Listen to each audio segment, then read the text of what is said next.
ಇಲ್ಲಿ ದೆನ್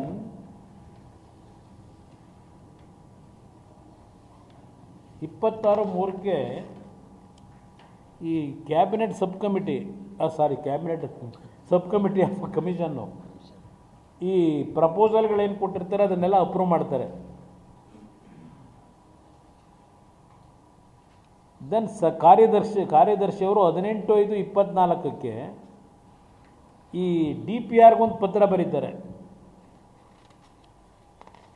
DPRಗೆ 18/5 ಒಂದು ಪತ್ರ ಬರೆದು ಗ್ರಾಮೀಣ ಕುಡಿಯುವ ನೀರು ಮತ್ತು ನೈರ್ಮಲ್ಯ ಇಲಾಖೆಯಲ್ಲಿ ಸಹಾಯಕ ಕಾರ್ಯಪಾಲಕ ಇಂಜಿನಿಯರ್ 18+7 ರಚಿಸಲಾಗಿರುವ ಉಪಸಮಿತಿಯ ವರದಿ ಇತ್ತು. ಹುದ್ದೆಗಳ ನೇಮಕಾತಿಗೆ ಸಂಬಂಧಿಸಿದಂತೆ ಅಭ್ಯರ್ಥಿಗಳ OMR ಮತ್ತು CCTV ದೃಶ್ಯಗಳ ಬಗ್ಗೆ ತಜ್ಞರ ಅಭಿಪ್ರಾಯ ಕೋರುವ ಬಗ್ಗೆ ಅನುಮತಿ ಕೋರುವ ಬಗ್ಗೆ ಅಂತ ಹೇಳಿ ಈ DPRಗೆ ಬರೀತಾರೆ ಪತ್ರನ ಕಾರ್ಯದರ್ಶಿ ಲೋಕಸೇವಾ ಆಯೋಗದವರು.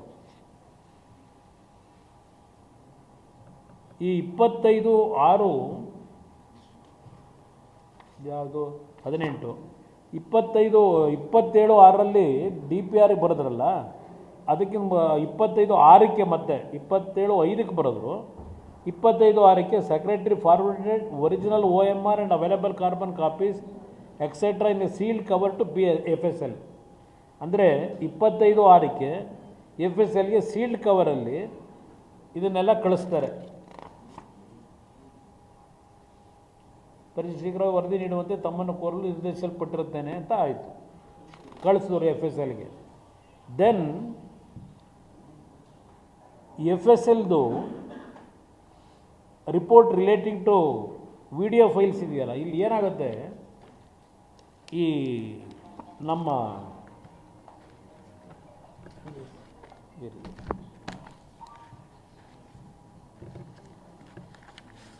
ಈ OMR ಶೀಟ್ಗಳಿದೆಯಲ್ಲ, ಇದರಲ್ಲಿ ಎಲ್ಲ ಡೀಟೇಲ್ ಏನು ರಿಪೋರ್ಟ್ ಕೊಟ್ಟಿದ್ದಾರೆ FSLದು, ಇದು ಒರಿಜಿನಲ್ಲು. ಈ ರೀತಿ OM ಶೀಟಲ್ಲಿ ಅವರೇನು ಅದು ಬ್ಲೂ ಪೆನ್ನು ಬ್ಲ್ಯಾಕ್ ಪೆನ್ನಲ್ಲಿ ಬರೆದ್ರೆ ಏನಾಗುತ್ತೆ ಅಂತ ಒಂದು ರಿಪೋರ್ಟ್ ಕೊಡ್ತಾರೆ. ಬ್ಲೂ ಪೆನ್ನಲ್ಲೇ ಈ ಮಾರ್ಕ್ ಮಾಡಬೇಕು ಅನ್ನೋದು OMR ಶೀಟ್ಗಳಿಗೆ. ಬ್ಲೂ ಪೆನ್ನಲ್ಲಿ 2 ಥರ ಬ್ಲ್ಯಾಕ್ ಪೆನ್ನಲ್ಲಿ ಮಾಡಿದ್ರೆ ಯಾವ ಥರ ಆಗುತ್ತೆ ಅಂತ. ಇಲ್ಲಿ ಏನಾಗುತ್ತೆ, ಎಕ್ಸಾಮ್ಗಳು ಯಾಕೆ ಬರೆಸ್ತಾರೆ, ಇದು ಯಾವುದೋ ಈಗ ಹೇಳ್ತಾ ಇದ್ದಿರಲ್ಲ ಮೊನ್ನೆ, ಅದೆಂತೂ ನಿಮ್ಮ ರೆಸಾರ್ಟ್ಗಳು ಅಲ್ಲಿ ಇಲ್ಲೆಲ್ಲ ರೈಡ್ ಆಯಿತು ಅಂತೇಳಿ ಈಗ ಬರ್ತಿದ್ದಿರಲ್ಲ. ಈಗ ಮೊನ್ನೆ ಈಗೇನು ರೈಡ್ ಮಾಡೋರಲ್ಲ ನಿಮ್ಮ ಇಡಿ ಅವರು ವಿಲಾಗಳಿಗೆಲ್ಲ ಹೋಗಿ ಅಲ್ಲೆಲ್ಲ ಎಕ್ಸಾಮ್ ಕೂರಿಸಿ ಬರ್ಸೋದಕ್ಕೆ ತಯಾರು ಮಾಡಿದ್ರು ಅಂತೇಳಿ OM ಶೀಟೆಲ್ಲ ಅಲ್ಲಿ ಕೊಟ್ಟರು ಅಂತೇಳಿ. ಇಲ್ಲಿ ಯಾವ್ಯಾವ ರೀತಿ ಇದರ ಡಿಫೆಕ್ಟ್ಗಳು ಮಗದೊಂದು ಎಲ್ಲ ಇಲ್ಲಿ ಇದು ಡಿಫೆಕ್ಟ್ ಇರೋದು ಎಲ್ಲ ಸಿಗಾಕೊಂಡಿದೆ. ಇದು ಯಾವಾಗ ಇವೆಲ್ಲ ತಿದ್ದರೆ ಇದೆಲ್ಲ ಸಿಗಾಕೊಂಡಿದೆ. ಯಾವ ಪರೀಕ್ಷೆ ಅದು? ರೂರಲ್ ಡೆವಲಪ್ಮೆಂಟ್ ಅಸಿಸ್ಟೆಂಟ್ ಎಕ್ಸಿಕ್ಯೂಟಿವ್ ಇಂಜಿನಿಯರ್ದು ಡ್ರಿಂಕಿಂಗ್ ಸಪ್ಲೈ, ವಾಟರ್ ಸಪ್ಲೈ. ಇದೇ ಖರ್ಗೆ ಅವರು ಮಲ್ಲಿಕಾರ್ಜುನ ಖರ್ಗೆ ಅವರಲ್ಲ, ಪ್ರಿಯಾಂಕಾ ಖರ್ಗೆ ಇದ್ದಂಥ ಇಲಾಖೆ. ಇಲ್ಲಿ ನಡೆದಿರ್ತಕ್ಕಂಥ ವ್ಯವಹಾರ ಇದು. ಇಲ್ಲೀಗಲ್ ವೇನಲ್ಲಿ 16 ಜನಕ್ಕೆ 24 ಜನಕ್ಕೆ ಇದು ಅವ್ಯವಹಾರ ಆಗಿದೆ ಅಂತೇಳಿ ಗೊತ್ತಾದ ಮೇಲೂ ಕೆಲವು ಕೋರ್ಟ್ ಆದೇಶಗಳ ನಡುವೆನೂ ತರಾತುರಿಲಿ ಇಷ್ಟೆಲ್ಲ ಕೊಡಬಾರ್ದು ಅಂತ DPRಗೆ ಲೆಟ್ರು ಬರೆದ್ರೂ ಅಪಾಯಿಂಟ್ಮೆಂಟ್ ಕೊಟ್ಟಿದ್ದೀರಲ್ಲಪ್ಪ. ಇಲ್ಲಿ ಅಪಾಯಿಂಟ್ಮೆಂಟ್ ಕೊಟ್ಟಿದ್ದೀರಲ್ಲ ಖರ್ಗೆ ಅವರೇ, ಯಾಕೆ ತರಾತುರಿಲಿ ಕೊಟ್ರಿ ಈ ಅಪಾಯಿಂಟ್ಮೆಂಟ್ನ? ನೀವತ್ತು ಇಷ್ಟೆಲ್ಲ ಕೊಟ್ಟರಲ್ಲ ರಿಪೋರ್ಟ್, ಈಗ ಆ ರಿಪೋರ್ಟ್ ಏನು ಮಾಡಿದ್ದೀರಿ? ನೀವು ಅವತ್ತು ಪಂಚಾಯತ್ ರಾಜ್ ಇಲಾಖೆ ಮಂತ್ರಿಯಾಗಿ ಇಷ್ಟೆಲ್ಲ ಅವ್ಯವಹಾರಗಳು ನಡೆದಿದ್ರು ಅಪಾಯಿಂಟ್ಮೆಂಟ್ ಕೊಟ್ಟು ಸಂಬಳ ತಗೋತವ್ರು ಎಲ್ಲರೂ. ಯಾಕೆ ತರಾತುರಿಲಿ ಕೊಟ್ರಿ? ಇದೆಲ್ಲ ತನಿಖೆ ಮಾಡಲಿಲ್ವಾ? ಭಾಳ ಪಾರದರ್ಶಕವಾದ ಆಡಳಿತ ಕೊಡ್ತಾರಂತೆ. 24 ಜನ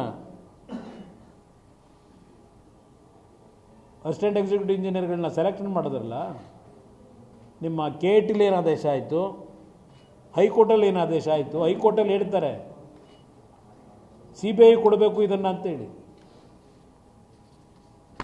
ಹೈಕೋರ್ಟಲ್ಲಿ ಇದು ಸಿ ಬಿ ಐಗೆ ಕೊಡ್ತಕ್ಕಂಥ ಸೂಕ್ತ ಅಂತ ಹೇಳಿ ಹೈಕೋರ್ಟಲ್ಲಿ ಏನು ಹೇಳ್ತಾರೆ,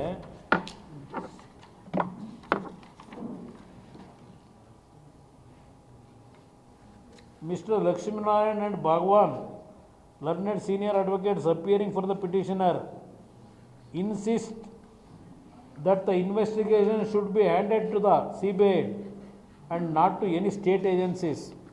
ಹೈಕೋರ್ಟಲ್ಲಿ ಆಗಿರೋ ಚರ್ಚೆ ಇದು. ಅದಕ್ಕೆ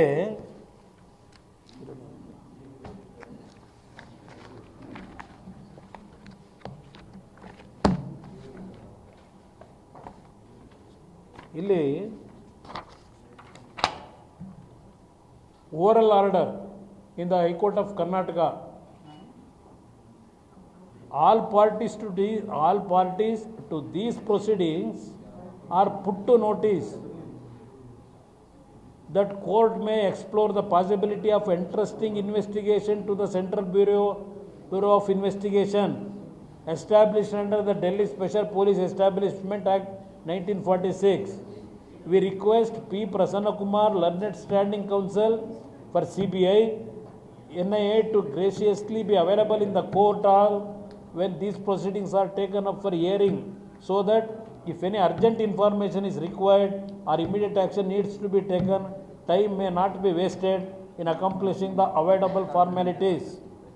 19/3/25 ಓರಲ್ ಆರ್ಡರ್ಸ್ ಮಾಡ್ತಾರೆ.